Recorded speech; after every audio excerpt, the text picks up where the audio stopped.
Assalamu alaikum wa rahmatullahi wa barakatuh. Nga Gjamia pejgamberit tonë alayhi salatu wassalam. Nuk është as kohë e misditës, as kohë e qitnis. Nuk është as akşam as yatsi. Por është rreth 2 orë përpara namazit të sabahut. Edhe duket sikur ky qytet edhe kjo xhami dhe këta njerëz nuk kanë gjumë asnjëherë. Edhe duket se përtej çdo vështirësie dhe çdo peripecie ky ymet nuk bie asnjëherë. Edhe subhanallah po mendoja mram teksa po faleshim në zonën e Raudas Sherife. Edhe pastaj po shkonim për t'i dhënë selam pejgamberit alayhi salatu wassalam. Po mendoja se ky ymet sinqerisht nuk bie asnjëherë. Përderisa njerëzit, besimtarët, muslimanët, vinë në mënyrë të pandërprerë për të rifreskuar beslidhjen e tyre me pejgamberin alayhi salatu wassalam. Mirë po ti do të thush se po njerëzit gabojnë, po njerëzit kështu, po njerëzit ashtu. Po kjo është natyra njerëzore. Kjo është natyra e njeriut të gabojë. Natyra e tij është rrshas. Natyra e tij është të devijojë. Mirë po besimi, Islami, nëpërmjet pejgamberit alayhi salatu wassalam, na mëson se nëse nuk gaboni e nuk kërkoni falje, Allah azza wa jall të sjellë një popull që të gabojë e të kërkoj falje, ai t'i fal. Në fakt kjo është natyra e jetës mbi faqen e dheut. Njeriu ka gabuar dhe do të gabojë.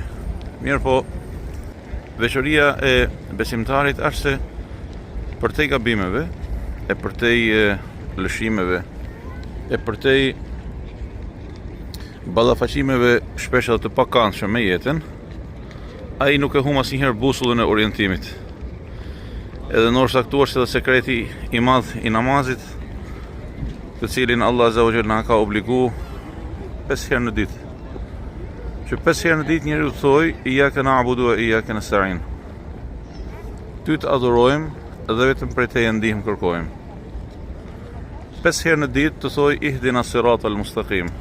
Na udhëzon në rrugën e drejtë.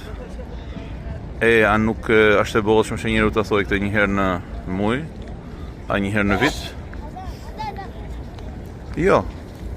5 herë në ditë. Sepse natyra njerëzore është e lëvizshme. Dhe njeriu ka nevojë që 5 herë në ditë, siç Allah azza wa jall ka vendosur. Ti thot vetes se ti duke u drejtuar Allahut azza wa jall, ihdina siratal mustaqim. Na udhëzon në rrugën e drejtë, krejt e natyrshme. E kështu të dashur dhe shtrajt gabojmë, bijem, e sërish e rikthehemi, dhe ku është caku për të rikthy. Dhe ku është caku i ripërtritjes së besës me Allahun azza wa jall, me pejgamberin alayhi salatu wassalam, përqëndru në besën e më të mirëve, në rrugën e më të mirëve. Përqëndru besnik pejgamberit alayhi salatu wassalam, për të mos e thyer në besë pejgamberin alayhi salatu wassalam, për t'i thënë sa herë që vim në këtë vend dhe kalojmë nga kjo derë, dera numër 1 e krejt dyerve të xhamisë së madhe të pejgamberit alayhi salatu wassalam, që zëm më shumë se 2 milion frekuentues në vakt, për t'i thënë në çdo moment që vim, selamu alejke ya sayyidi ya rasulullah, jo thjesht se i kemi dhënë një selam, por një selam i cili dëshmon beslidhen që nuk prishet asnjëherë. Dhe kjo është mirësia e madhe me të cilën Allahu azza wa jall i begaton të gjithë besimtarët që vijnë dhe të rokasin në këtë derë. Është derë që kushdo që troket, ajo i hapet. Meseleja është shumë e thjeshtë.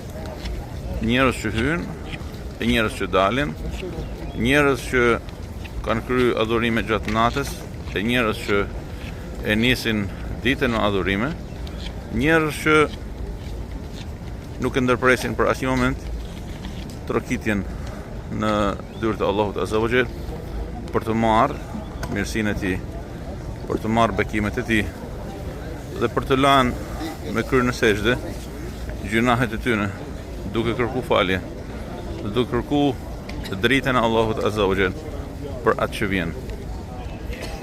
Kur e mendon është e mrekullueshme, thjesht e mrekullueshme dhe nuk ka krahasim asgjë tjetër në botë.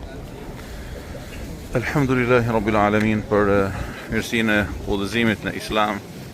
Elhamdulillahi Rabbil Alamin për mirësinë e dërgesës së pejgamberit tonë alayhi salatu wasalam, që ishte mëshirë edhe dritë për gjithësinë. Tash rrim tek ky cak edhe ky prag ku duhet të heqim shapkat dhe të hymë në huzur të pejgamberit alayhi salatu wasalam, të drejtohemi nga Allahu Azza wa Jall për të marrë mirësi, për të kërku falje dhe për të ecë në gjurmët e më të mirëve, të bardhëve, e atyre që të përullun ndaj Zotit të tyre, nuk dorëzohen përpara vështirësive të jetës. Allahu ju dashur.